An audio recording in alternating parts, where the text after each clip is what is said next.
Welcome to What the Fuck on Fridays, my new special edition episodes because what the fuck happened this week? Okay, so let me start off with last Friday. Okay, huge Full House fan. You know, it's like a really cute like home buddy show. And now there's a sequel called Full House on Netflix, which you have to have Netflix. If you don't, there's something fucking wrong with you. But besides the point, so there's now Full House, which is a really cute show. Basically, everybody that was like in the first one's back into this one, except for the, Mary-Kate and Ashley Olsen who played Michelle. They are actually currently in New York right now with the big fashion thing, which they throw shade at in the show, which is really hilarious. Actually, I'm on episode 10 right now. Yeah, my husband's like, how the fuck are you on episode 10? I'm like, I'm on episode 10. I can finally actually watch it. I'm behind on Supernatural and Grimm and all those good shows, but I'm almost caught up in Full House. So they do all that. My favorite part is because they actually throw back to like how white bread American the show originally was. So there's actually a character on the new show that is actually mixed. I'm not quite sure the nationality of Kimberly Gibble's ex-husband, but he has this really sexy like Spanish accent type thing. And then the daughter actually speaks Spanish in the show too. But when they introduce her like moving into the house, the girl is like teenage girl, standing there with her cell phone, and she goes, I am not going in that house. That is the whitest American house ever. They are the whitest family in America. Like totally call out like how white the show is. And like she goes down this whole thing is like they are like whiter than like snow in Alaska, whiter than people watching Frozen. It is like hilarious. And then so Kimmy like Gibble grabs the teenager's phone because the teenager's like, I ain't going in now. So Kimmy grabs the phone, throws it into the house, goes, So she goes, and the teenager's like, that's not fair. Really cute show. Really cheesy. My husband's like, is it really as cheesy as they say it is? It's really cheesy. But that's what makes it so like family friendly, wholesome, loving.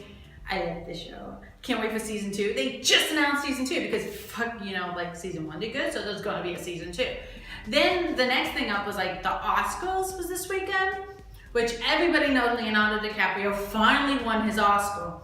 When I say his Oscar, because there was a few other ones that should have been his Oscar that somebody else took. No offense, Matthew McConaughey, but it's Leonardo DiCaprio. Then I found out there's actually the guy who won like Songwriter of the Year, or the Oscar for a songwriter. He's actually been in the industry himself for 50 years and has also been nominated multiple times for an Oscar and never got one. He finally got one too.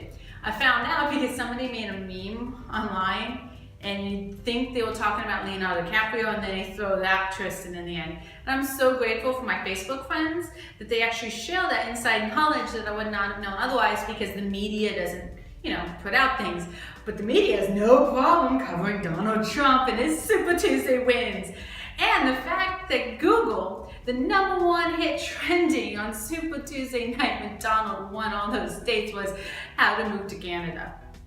Because I didn't Google it, but it was on my mind too, because it's Donald Trump. How the fuck is he even that close to winning? Like, I don't get it. In fact, there's this really funny skit, I think Jimmy Kimmel does it. There's this movie called The Producers, which used to be a play called The Producers, and they actually had Matthew Broderick, Nathan Lane, like the actual cast from like the movie. I saw the movie, I liked the movie, it's a funny movie.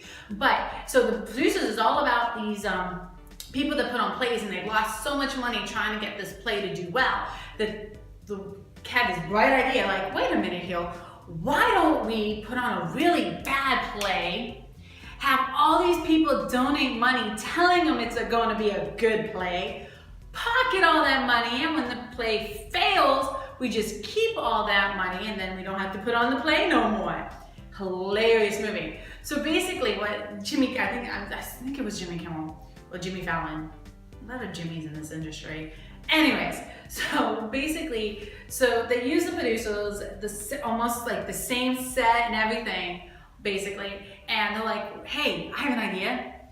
Why don't we have a candidate run for president that is so bad that nobody wants him and would never be president, but we get campaign money for him. so we'll get all these people to donate all this campaign money. Which is basically how the election is anyways. Look at how many people already dropped out and cost you voters the money because, you kept giving to the candidates that shouldn't be. But besides the point, Bernie Sanders for the win. So they go this whole thing and then they actually know, like, well, who can we get that's terrible that we can get campaign money for that should never and would never be president? And then they have like Donald Trump on the TV talking about, Donald Trump, right? So they grab that and it's like, haha. So they have like the scene where it's like they're pitching one of the ladies from the movie, like an older lady, like, no, he's a great candidate, and they're like trying to rip the check out of her hand, like give the campaign to go to the check, right?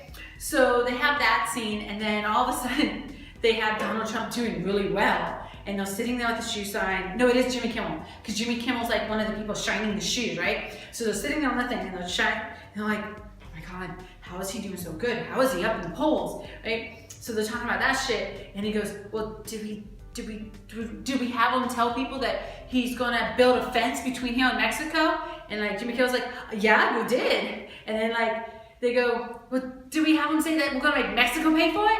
And then like the guy down on the side is like, see? So it's like this whole thing where they start mentioning how racist he is, how he doesn't give a shit about the poor people, how he doesn't understand, legal rights of individuals, and how it's against international treaties to actually do waterboarding and torture, but it's Donald Trump. So basically they cover all this stuff of why he shouldn't be Donald Trump, and how people are like, well, he says the things that we all are thinking. So you're telling me you're a fucking racist, and because he's the one saying it's okay. And on that point, Donald Trump has all this shit to say about all these other motherfuckers, but then they're like, oh, Donald Trump, there was a KKK rally, the organization that has lynched people, hung people, burned crosses in front of people's houses, have like killed people, all this shit. And they're putting on a protest rally right here in the United States. What is your opinion on this? Oh, I can't say anything because, I don't know everything and I don't want to condemn anything until Oh, you can say shit about everybody else. I'll even give Mark Rubio and Ted Cruz credit on shit. But you fucker? So that's the fuck that's going on this week. And imagine what's going to come next week, because Donald Trump is still in the race. And on that note, vote Bernie Sanders. Please look into Bernie Sanders because, he actually gives a shit about the people and has since the beginning of his career. Like, he actually gives a shit. Look at Bernie Sanders. And for people being like, oh, it'd be like a trademark of Hillary because she's a woman. Bernie Sanders is Jewish, but you don't see him shoving his religion down your throat. Why? Because he believes you have the freedom of religion and you have the right to believe in your religious belief without saying, hey, look at me, vote for me just because I believe this. He actually shows people and demonstrates people what the fuck he's talking about. So, hope you enjoyed the very first episode of What the Fuck on Fridays. I hope you give a fuck.